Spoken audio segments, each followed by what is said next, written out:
பதிஞ்சது. ஒரு காலத்தில் பாண்டிய மன்னன் மதுரை ஆண்டு கொண்டு வந்தான். அப்போது பாண்டிய மன்னன் அணைக்கட்ட வேண்டும் என்று வீடு தவறாமல் ஒரு கூடை ஒரு தட்டு மம்முட்டி கொண்டு வரணும் வீட்டுக்கு ஒரு ஆள்னு சொன்னேன். அப்போ அனைவரும் போய் வேலை செய்கிறாங்க. அதில் நம்மால் நாடாங்கிற ஒருத்தி வேலை செய்ய மாட்டேங்கிற ஒரு குடும்பத்தாரு அப்படின்னு பாண்டியனுக்கு அழைப்பு விட்டாங்க. பாண்டியன் வந்தார் குருதையில். அனைவரும் செய்யும்போது நீ மாட்டேன்னு சொல்கிறது காரணம் என்ன அப்படிங்கிறார். நாங்கள் சான்றோர் சத்திரிய குலம், நாடார் இனத்தை சேர்ந்தவர்கள், கோழி வளர்க்க மாட்டோம், குறக்கூடுதலில் வைக்க மாட்டோம், மண்கூட சுமக்க மாட்டோம் என்று சொன்னான்.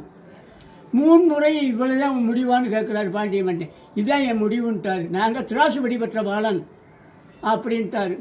சரின்னு இவன் இந்த குழியில் இறக்குன்ட்டாங்க. குழியில் இறக்கி கழுத்தளவுக்கு மண்ணை போட்டு மூடிட்டாங்க.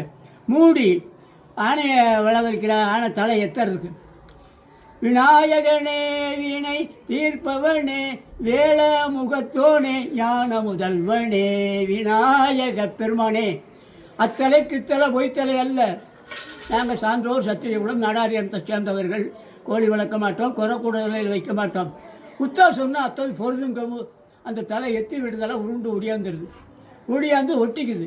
இந்த பாண்டிய மன்னன் பார்த்தேன் தெய்வ வளம் படைச்சவன் எங்கே இருந்தாலும் திராசு பெற்றவன் நம்ம அது நல்லாத்தான் இருக்கும் அப்படின்னு சொல்லவும் தலை ஒட்டி வச்சு உன்னை மேலே ஏற்றி விடுங்கன்ட்டாங்க. மேலே ஏற்றி விட்டுட்டாங்க. மேலே ஏற்றி விட்டு இனிமேல் இந்த மதுரையில் இருக்க நாளைக்கு வந்து பார்க்குறேன் அவனை அப்படின்ட்டு போயிட்டார் மன்னன். அப்போ நாளைக்கு வந்து என்ன சொல்ல போகிறாரோ அப்படின்ட்டு வாங்க எல்லாம் மதுரையில் இருக்கக்கூடாதுன்னு வெளியே அங்கனைக்காங்கன்னா எல்லாம் கலைஞ்சி போகுது.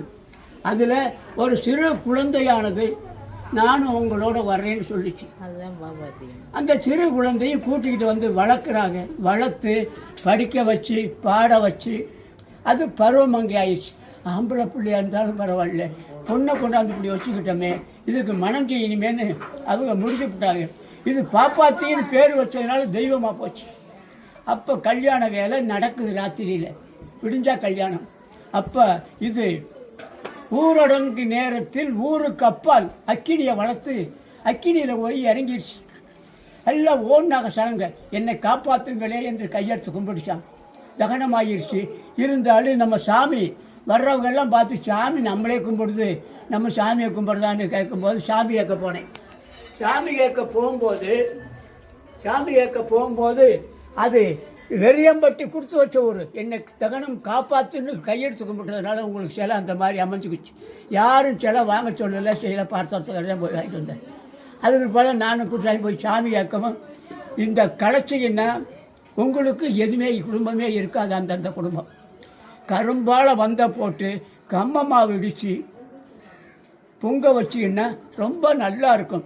நீங்கள் அரிசியாக அது இதுங்கிறது வேணாம், கம்மமாவு இடிங்க அவசங்கன்னு சொன்னாங்க. அதில் இருந்துதான் இந்த குத்து விளக்கு பூசை ஆரம்பிக்கணும்னு செஞ்சு இப்போ யாரும் தெரியாதவங்களும் தெரியாது. இப்போ இந்த தம்பிக்கெல்லாம் இதெல்லாம் சொல்லவே இல்லை, என்னையில் யாரும் கேட்க மாட்டாங்க.